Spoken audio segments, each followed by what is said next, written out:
I'm Carla Hayden, the Librarian of Congress, and on the occasion of the 2020 Library of Congress National Book Festival, it is my pleasure to speak today and welcome the Director of the Institute of Museum and Library Services, Mr. Crosby Kemper, and the Chairman of the National Endowment for the Humanities, Mr. John Parrish Peede. We're so pleased that you could join us today, and we thank you right away for your sponsorship of the National Book Festival and being part of it. Many people might not be aware that there are federal agencies that support the humanities and the arts and encourage these types of programs. And so I thought we could just start out with you just describing your work, and how would you describe it to someone who had never heard of these agencies? Well, at the Institute of Museum and Library Services, we're supporting funding, of course, very important, libraries and museums around the country.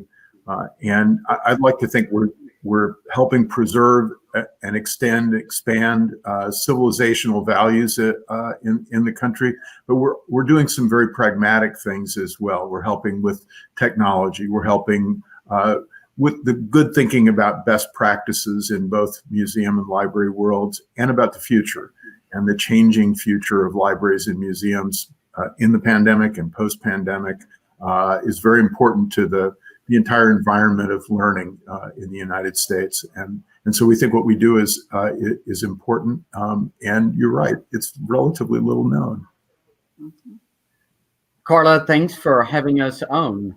The National Endowment for the Humanities was started in 1965, and we award grants also to museum and libraries. But in addition to scholars, historians, literary scholars across all the fields of the humanities, from philosophy to history, to archaeology, art history, we fund documentary films such as Ken Burns' Civil War series or Vietnam War film, and also a great deal of preservation work, books, textiles, and lastly, we fund infrastructure for cultural organizations. So we help to preserve buildings. I've been most excited, since we're all three love libraries, to say that we've helped to make the old Carnegie libraries across the country ADA compliant, and to let crowds come into those wonderful spaces. And the theme of this year's book festival is American Ingenuity, and both of your agencies support that in different ways. What are you most excited about now with the granting that you do that supports ingenuity? So at the IMLS, I'd say the single most important thing we do with regard to that ongoing, our normal grant programs, but also in our CARES Act, and we tried to redesign the CARES Act funding around this idea, is to help cross the various divides in our country. And libraries and increasingly museums now are being very ingenious about the ways that they're doing that. And there's some simple things that are happening, like hotspots. There are curricular things that are going on in museums and in libraries, supporting school districts, junior college, community colleges, and all forms of learning. But I think the ingenious community-based ways that folks are doing that in both museum and library world is the most exciting thing. And then there's one other thing that we're doing that has been pretty entrepreneurial on our part. We discovered early on in the pandemic that other agencies in the government and the CDC and FEMA and others had not thought closely about the questions that libraries and museums were asking about materials and spaces. And so with your help, Carla, Dr. Hayden, and the Smithsonian's help and partnership, we created something called Realm, the Reopening Archives, Libraries, and Museums, doing real research with the virus. Battelle is doing this in Columbus, Ohio, on books, DVDs, interactive activities in museums and libraries, et cetera, to really define the universe for reopening. And we think that's been very successful so far, and we're continuing to do it. And it was a little entrepreneurial on our part. We also raised some private money as well as the support we got from you. And ingenuity. And John? I might point to two examples, and I think ingenuity, one example would be, I think, high tech, but the other is really straightforward, and I think it shows how the cultural sector really thinks through processes about engaging people. So we received from Congress $75 million in Emerging CARES Act funding, and we focused on at-risk humanities jobs. So, for example, the World War I Museum had so many letters that had not been digitized, and their employees were at home. So employees of all different backgrounds transcribed those letters and posted them online. And of course, what were they talking about? They were talking, many of them, about the 1918 pandemic. And I followed you on social media to see that you also had a calling to the public to kind of crowdsource, if you will, transcription services. In terms of more technologically driven solutions, we've had something happen with the grantee that is just wonderful. And at a team at the University of Kentucky, the scrolls that were in 79 AD when Vesuvius erupted, thousands of scrolls at Herculaneum were buried under the ash. And so they were essentially preserved because of the way they were buried. But for centuries, this has been known, but there's been no way to unroll these carbonized scrolls.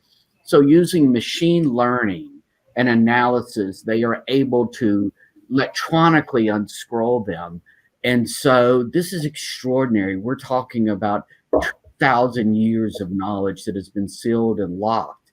And that is what it means for a library. It's always storing knowledge, waiting for its reader to find it, in this case, a millennia later. Now, both of you have mentioned in your pulling out examples and thinking about what has been exciting for you in terms of your grantees and interactions, technology and the power of technology. And what's been evident in the last few months or so is the fact that there still is a need to make more information technology accessible. And both of you have been involved in that as well. Could you both speak on that? Sure, I can start. We've been focused on the digital divide in the library world in particular for some time. In the museum world with the pandemic is now a very heavy focus as well. And the digital divide is important because so much of what we do, health being obvious now in the pandemic, community information, but education and job-related activities all happens online. And we've got something like 20% of the population of the United States, because of poverty, because of distance, a variety of circumstances, because of understanding, who don't have access to the device or the broadband ability, the connectivity to get things done on the internet. So libraries have been engaged in this for a long time, and museums increasingly are. And the most important thing that's happened, I think, in the last year or so in this country for the long term is that we've recognized that this is really a utility and it's necessary. It's not always the best. Education is better in person, but it's necessary. And I think Congress, the White House have all recognized that, and the agencies that we represent have all recognized that. So I think that's enormously important. Now we need to focus on how we use it too. Connectivity by itself is necessary and important, but it's not the actual use. And if we're going to close the various divides that we've been talking a lot about and need to talk a lot about in this country, we're going to close those divides. We need to talk about making sure that they're being used by the people who are not using them today for the things they need to use them for. And that I think is a mission for libraries and museums and for all of us. I think across the humanities, what our position is, it's not an either or, but a both and in terms of the importance of online learning. Those of us that had small classroom liberal arts colleges experience know how much a mentor in person means. But at the same time, access is important. Having great content available to everyone, regardless of their location, their social economic status, to have great content available free in the way it is at the Library of Congress, I think that's so essential. So I would point to a few points. One, we have an entire office of grants for digital humanities, and we're seeing wonderful projects. And that means, for example, as much as I love our multi-night documentaries, this year in relation to the suffrage movement, one of the documentaries we funded was a series of short documentaries called Unladylike. And it was women trailblazers. So 8-10 minute segments so that people could learn about Bessie Coleman, the first African-American female aviator. And this younger generation can experience that on their phone or on their tablet. And it's at a length that they can get a complete experience, and then they can go from there to other resources. So we're certainly moving to shorter documentaries, not just, again, these long multi-night anchors. And then in terms of online learning, we're also seeing a number of exhibitions that we fund that we're not just saying, will it be a great in-person experience? We're talking about digital resources. And lastly, I'll say something I'm so proud of has happened across decades, multiple chairman of the NEH, is our Excitement website. So more than 1.5 million school kids and homeschool parents and teachers go to this website for expert content in the K-12 environment for U.S. history and civics. And lastly, I'll say online, but I would kick it over to you, is of course our wonderful partnership with the Library of Congress for Chronicling America, the newspaper project. That's in terms of the newspapers and digital content that educators, families, everyone has been able to use during this time. It has allowed people to delve into content, digital content, in a different way. And so you're seeing that play out in so many areas. And we'll get to IMLS in terms of working with museums and libraries and rethinking and being examples of American ingenuity and how they make sure that the content is available. And are they rethinking their physical setups, even though a lot of things are virtual now? Well, everybody's rethinking their physical setup, that's for sure. And libraries right now, computers in libraries are one of the most important things going on in communities today, have been for a while, but it's increasingly important in the pandemic for those folks who don't have access. And so many libraries around the country have reopened on an appointment basis or some other selective basis to offer computer resources, and of course book pickups in various forms, curbside book pickups and that sort of thing are going on. So the rethinking of the space post-pandemic is something that we're engaged in. The ALA, American Library Association, is engaged in. Museum World is very engaged in that. Touchless technology is becoming an important thing. And I think the way we reach out to folks from libraries and museums has changed. It's going to still be in person. I mean, we're doing this in person, virtually, and the in-person part of it is really important. The homework help part of it, as an example, it is enormously important. But being able to talk to your teacher directly is the single most important thing, and why it's not just connectivity. It's use and devices and availability. So yeah, I think that the world has changed dramatically. Space is changing dramatically, and the online world is increasingly important. But it's particularly important for the one-to-one conversations that we're all having as well, the in-person part of this. And John, you mentioned the University of Kentucky and the scholars and the scholarship, and you work so directly with scholarship in the humanities as well, not just bringing the humanities to people, but fostering more scholarship. And so the technology and this virtual world has impacted probably some of your grantees and how you think about grant making. Absolutely. The NEH awards are about 800 grants a year. This year, more than 1,000 because of the extra funding related to the pandemic. And what we're seeing, we've funded for decades research books in the humanities. We've had more than 15 receive the Pulitzer Prize. So we're really proud of the work we've supported. R.W.B. Lewis's, Edith Wharton biography, so many kind of canonical books in literary fields. What's yes. I met him one time as an undergrad, and he was larger than life. Such a gifted scholar. And I'll give you one example. You know, I think it's so wonderful that the three of us own here in our three organizations, because we really are part of an ecosystem. And one way that I've been so impressed with looking at our grantees are university presses.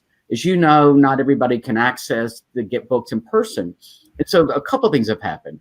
Numerous university presses have made their research books available for free. They've unlocked electronic editions, over the last half year, and that's wonderful. Also, about a year ago, the NEH went to our publishers that we fund with a very interesting proposal. We funded new books, and we want those books to be able to sell, but we know university press books do not have a large audience. And so we said, after you've had it on the market for 2 years or 3 or whatever you're willing to agree to, we will pay you a set fee, as well as the author a set fee, to have a free edition in perpetuity. And I just signed yesterday another dozen books across all of the fields of the humanities to do this. And it's just wonderful. And what's also fascinating is, you know what it does? It also drives the sales of the other books.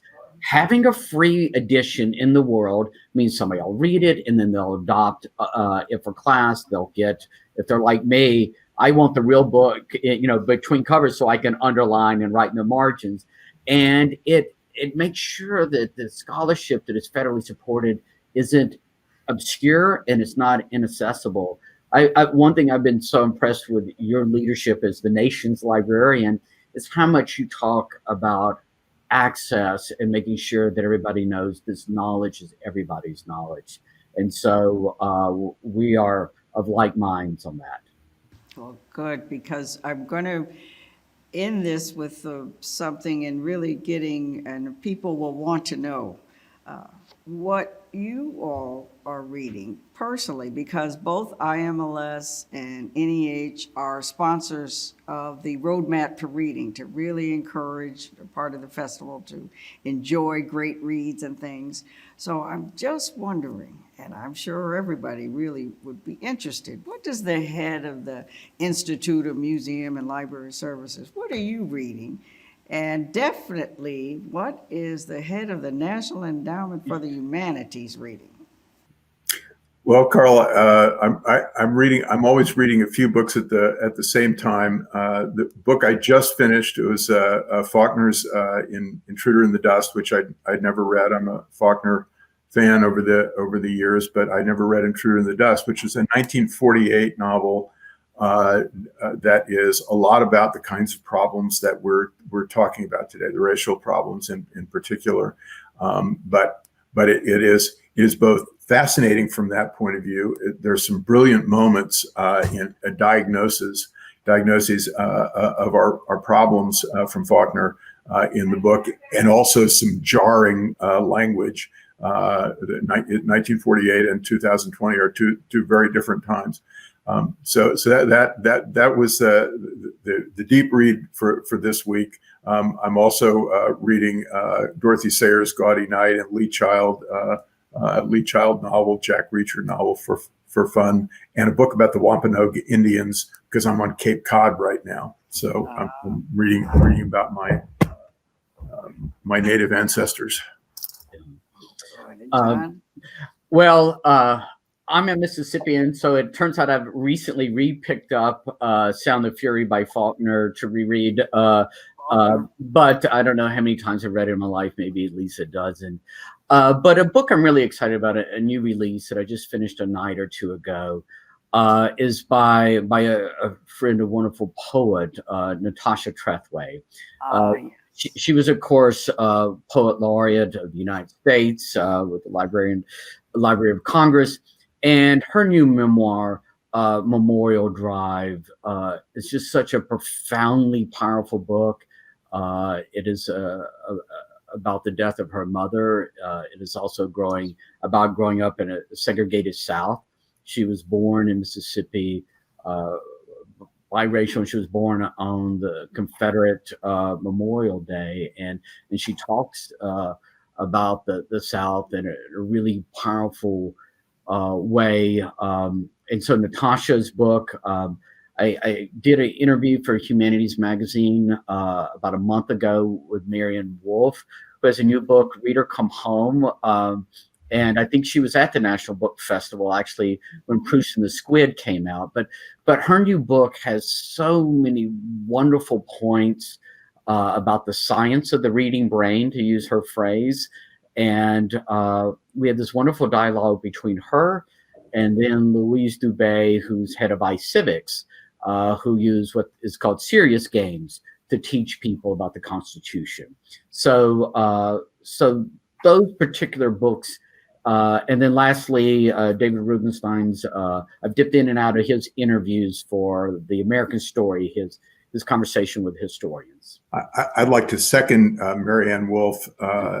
We had, when I was the director of the Kansas City Public Library, we brought her in and had a conversation with her. And I think her work is really important about the importance of reading, importance of literacy, the basic skill, how the brain grows, and how much fun reading is too. She's a wonderful, inspirational reader and advocate of reading. I most want to know about your nightstand. I knew it. And I definitely, Memorial Drive is right there. There are aspirational books that usually have to do with well-being and exercise. Those are aspirational.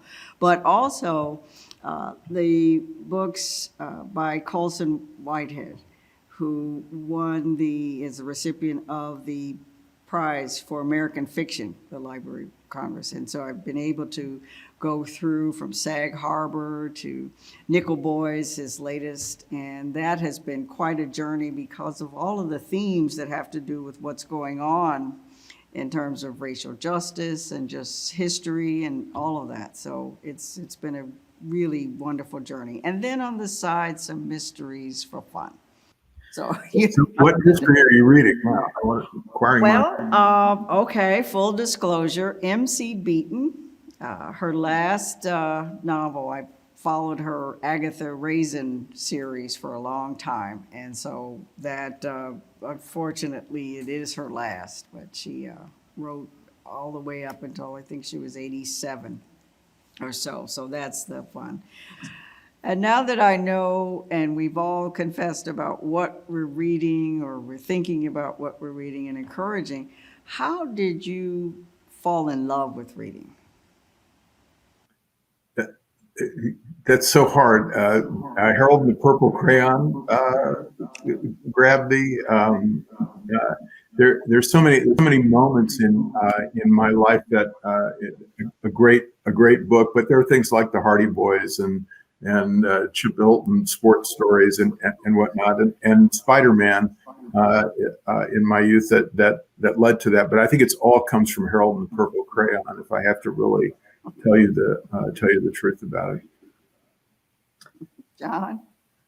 I think I was a small town Southern boy, playing football like anybody else, all my brothers. And maybe in middle school, when I read Steinbeck's The Pearl, just staggering, an allegory, the weight of greed, how its corrosive power.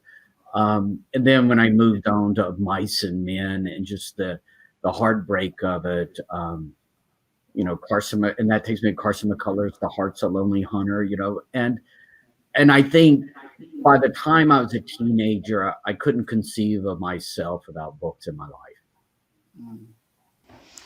I remember falling in love with reading because my grandmother, who I spent summers with in Springfield, Illinois, would read to me. And I was 3 or 4, and she'd read from Hans Christian Andersen stories. And just that idea that magic could come out of pages, and the fact that here was someone you were close to and you were sharing that moment. And it also helped me realize more the importance of a pleasurable experience with young people and reading too. You mentioned Harold and the Purple Crayon, and you were pretty young then, but that early experience still reading it, but that early experience in early literacy programs, really stressing that it's a pleasurable thing.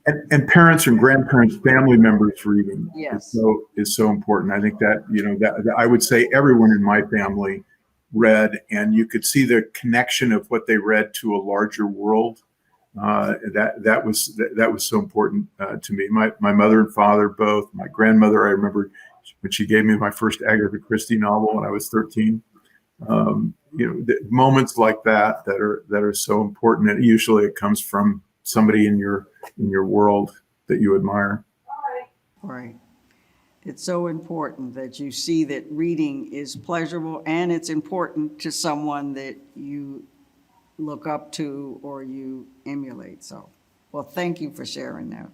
So we really are so pleased that you've been able to not only be a part of the National Book Festival, but to share your love of reading and to really help encourage the love of reading. It's been an interesting way to present virtually, but I think that the excitement and what you have done and things that you're working on, both agencies, are going to help us make sure that this continues in the virtual world and the real world. So thank you so much, and we look forward to this festival in the future, and thank you for your help.